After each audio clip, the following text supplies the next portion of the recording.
ছিল।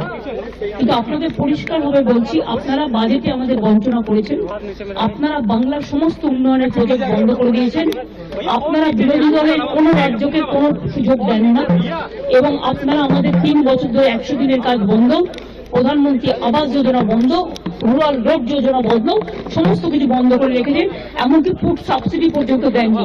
আমরা 1,71,000 কোটি টাকা পাই লাস্ট ইয়ার পর্যন্ত, এই বাজেটেও কিছু নেই, শুধু জিরো। এইটুকু বলার সাথে সাথেই আমার মাইকটা স্টপ করে দিয়েছে। আমি বললাম, why you discriminate, why you stop me? I am only attending. You should be happy for that.